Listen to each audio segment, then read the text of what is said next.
D, aula 7, organologia vegetal. Hoje o que a gente vai estudar é a raiz. A gente vai ver as características de uma raiz, quais são as estruturas que ela tem, a classificação das raízes e onde nós encontramos. Então, funções da raiz: absorção, fixação, condução de seiva e até algumas vão fazer armazenamento dessas substâncias. O que eu tenho de especial em raiz? Geotropismo positivo, fototropismo negativo para aquelas raízes que são subterrâneas e podem ser subterrâneas, aquáticas ou aéreas. Eu tenho essas três formas de encontrar a raiz.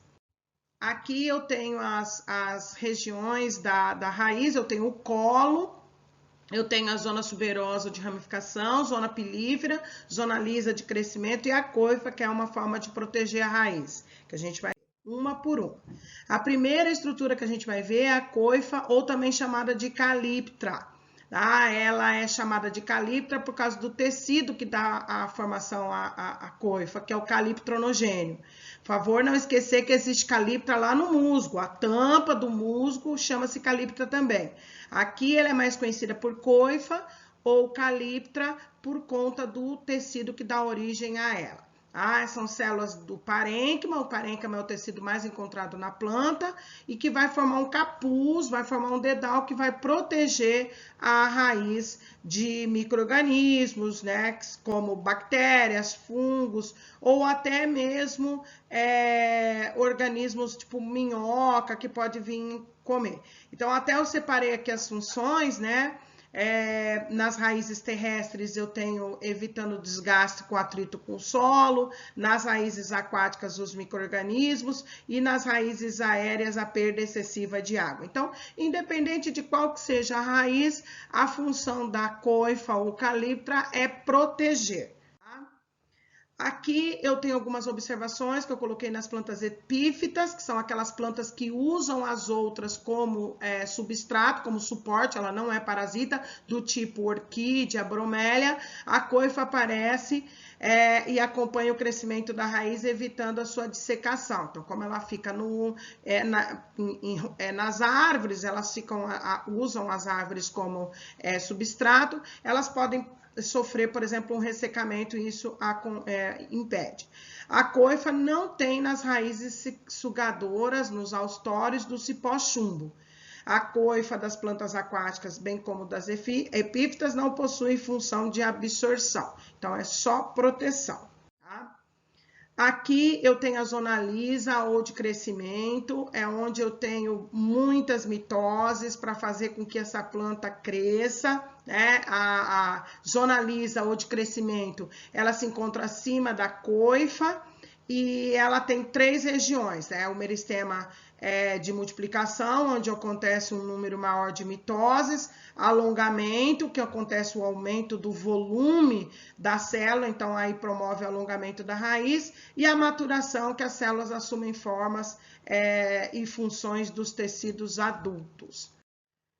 Aqui a gente vai trabalhar com outra zona, que é a zona pilífera ou de absorção. Apesar disso aqui ser chamado de pelo, não tem nada a ver com o pelo do mamífero, isso daqui é uma célula, tá? Ela vem logo após a região lisa ou de crescimento e tem esses pelos absorventes, que na verdade são células. Então, absorvem seiva bruta ou inorgânica, que é água e sais minerais. As plantas aquáticas não possuem esses pelos, mas absorvem água muito facilmente. Tá? Eles são unicelulares, duram muito pouco. E aqui eu coloquei nessa observação que à medida que os pelos de cima vão se desprendendo, o de baixo vai aparecendo. E com isso, né, logo após essa zona pilífera ou de absorção, já vem a zona suberosa de ramificação. Então, conforme o pelo vai caindo, o tecido vai acumulando suberina e aí vai tornando uma região imprópria para absorção. Aqui surgem as raízes secundárias, que vão terciárias, e aí elas vão se ramificando pelo solo. Tá? Então, a principal função dessa parte é realmente a fixação, já não tem mais absorção por causa da suberina. Aqui vem o colo ou coleto, que é a região de transição entre a raiz e o caule. Tá? Aqui eu já passo a ter floema e xilema. E o xilema sobe e o floema desce. Bam, tibam, tibam, bam, bam. Aqui vem a classificação das raízes. As raízes quanto à origem. Eu posso ter as normais, aquelas que se desenvolvem a partir da radícula presente no embrião. Quando eu tenho uma semente, a estrutura que sobe é o caulículo, a estrutura que desce é a radícula. As adventícias, que são aquelas que vêm do caule, né, que formam nas partes aéreas e, no caso, aí, alguns caules subterrâneos. Quanto ao habitat, elas podem ser terrestres, aéreas ou aquáticas. Aqui a gente vai ver a primeira raiz terrestre, que é axial ou pivotante. Ela é encontrada nas plantas gimnospermas e dicotiledôneas. Ela tem uma raiz principal e aí ela pode ter as raízes secundárias laterais que vão ajudar na fixação do vegetal. A segunda é a fasciculada ou encabeleira, que é aquela encontrada em monocotiledôneas. E elas têm esse formato mesmo de cabeleira. E eu tenho algumas observações aqui que eu coloquei sobre raízes tuberosas. São aquelas que armazenam substância nutritiva. Eu tenho as axiais, o caso cenoura e beterraba, e as tuberosas fasciculadas, que é a mandioca e a batata doce. Então, percebam, são raízes que nós comemos e que armazenam essas substâncias nutritivas que nos fazem tão bem e são deliciosas. Tá? Então, aqui eu coloquei as raízes tuberosas, eu coloquei as axiais e as fasciculadas. Coloquei para você aí a cenoura, a beterraba, eu coloquei a fotinho da mandioca, da batata doce, que são essas raízes que têm a capacidade de armazenar nutrientes. Agora eu tenho aqui as raízes aéreas, elas se desenvolvem acima do solo, total ou parcial, podem ou não realizar a fotossíntese, dependendo da raiz, se ela tiver clorofila, e a maioria é classificada como adventícia. A maioria, quer dizer, ela vem das partes aéreas do caule, da parte aérea da planta, ela não vem da radícula.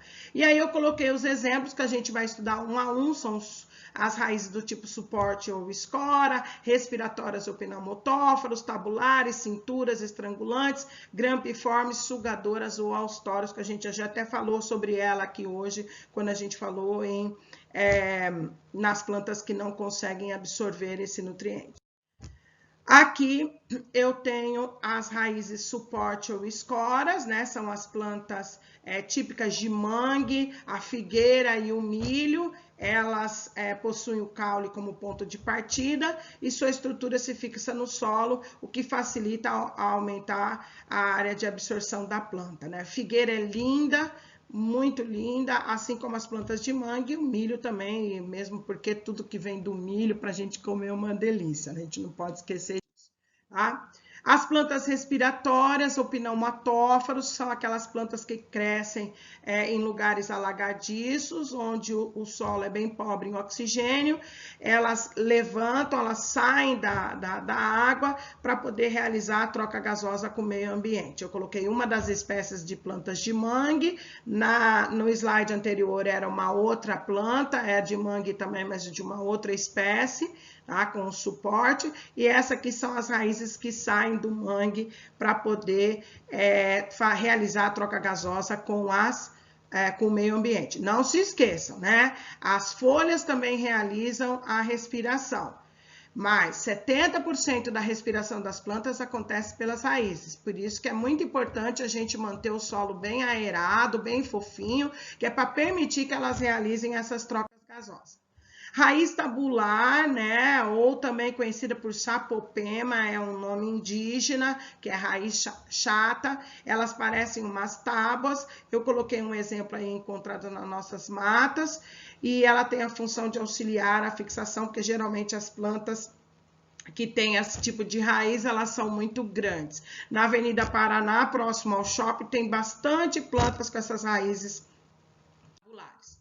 Tá? Raízes cintura, que são aquelas raízes que vão desenvolver ao redor de um suporte. Então, são plantas epífitas. O que significa planta epífita? Aquela planta que precisa de outra para se fixar. ela precisa de um suporte. Né? Às vezes as pessoas pegam pallet, as pessoas pegam troncos e faz qualquer coisa, amarram as orquídeas para poder ela se fixar. Então, é uma raiz cintura, que a gente chama, ela tem um tecido chamado velame, esse tecido é como se fosse uma esponjinha para poder absorver tudo que vem da chuva e que fica acumulado no caule ou onde ela está fixa, ou mesmo quando a gente vai fazer cultivo de orquídea, a gente compra aqueles substratos e aí a gente põe água e ela vai absorvendo, porque nessa raiz cintura eu tenho esse tecido especial chamado velame. A bromélia também são plantas lindíssimas, né? Ela foi muito criticada por conta da dengue, porque ela tem uma importância muito legal na natureza, porque quando chove, junta água no meio das folhinhas e os insetos na mata conseguem se reproduzir. Isso é legal lá na natureza, mas daí os humanos foram lá, desmataram e acabou trazendo essas plantas para cá. O que a gente pode fazer para cultivar bromélia é colocar areia e não permitir que a água se acumule, e aí a gente tem a planta linda, maravilhosa, mantém o substrato dela bem úmido e aí não tem a proliferação dos insetos que nos transmitem doença.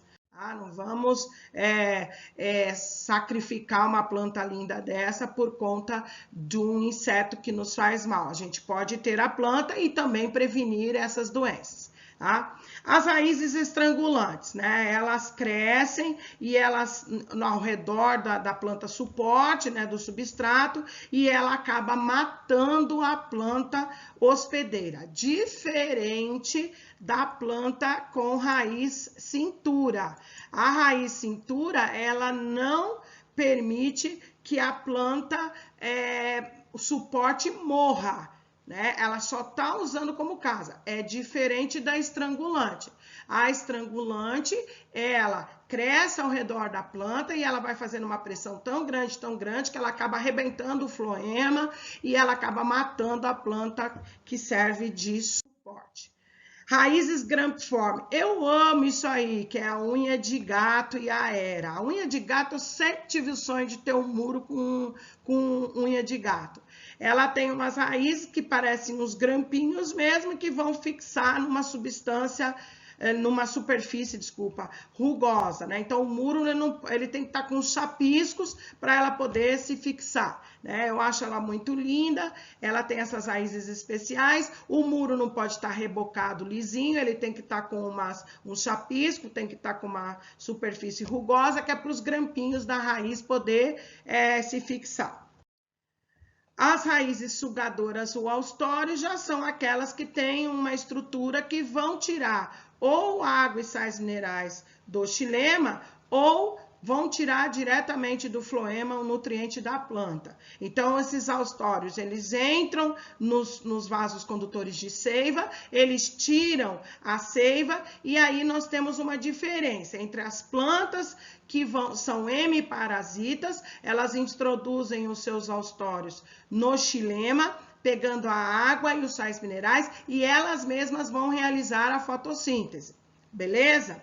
Agora, as plantas holoparasitas, não, elas vão introduzir o austório no floema, elas vão tirar a comida da planta. Então, essa planta que vai introduzir o austório no floema, ela não faz fotossíntese, e ela acaba matando a planta hospedeira. Eu dei dois exemplos aqui, um é o cipó chumbo, que ele mata a planta hospedeira, ele não faz fotossíntese, ele introduz o austório no floema, ele tira a seiva elaborada. E a hemiparasita, eu coloquei a erva de passarinho, ela tem esse nome porque o passarinho leva ela para tudo quanto é parte, onde ela só usa a planta como suporte, daí ela pega o austório e introduz no xilema, tirando a água e sais minerais e não matando essa planta hospedeira. Então, são duas parasitas, uma não é um parasita que mata, que é o caso da erva de passarinho, e a outra, o cipó chumbo, ela acaba matando, tá? Aqui eu tenho raízes aquáticas, né? Pelo próprio nome a gente já vê que são plantas que moram na água. Elas têm uma abundância num tecido chamado aerênquima, que é reserva de ar, né? Então, ele tem bastante espaço onde ele tem área onde ajuda a planta a flutuar, e eu tenho uma classificação aqui das plantas aquáticas, eu tenho as lodosas e as natantes. As lodosas, por exemplo, é a Vitória Régia. A raiz está lá no fundo da água. Então, a raiz dela está presa lá. Em contrapartida, as natantes não. As raízes, elas estão soltas, elas estão livres, não estão fixas no fundo. Como exemplo de lodosa, eu coloquei a Vitória Régia, linda, maravilhosa, até coloquei uma fotinho ali onde uma indinha está em cima dela. E a aguapé, que é bastante conhecido da gente, qualquer laguinho tem aguapé, beleza? Por favor, cuidem-se, permaneçam em casa, não esqueçam que eu amo você, mantenham-se no estudo, venham até o chat para tirar as dúvidas no nosso dia marcado e eu amo vocês.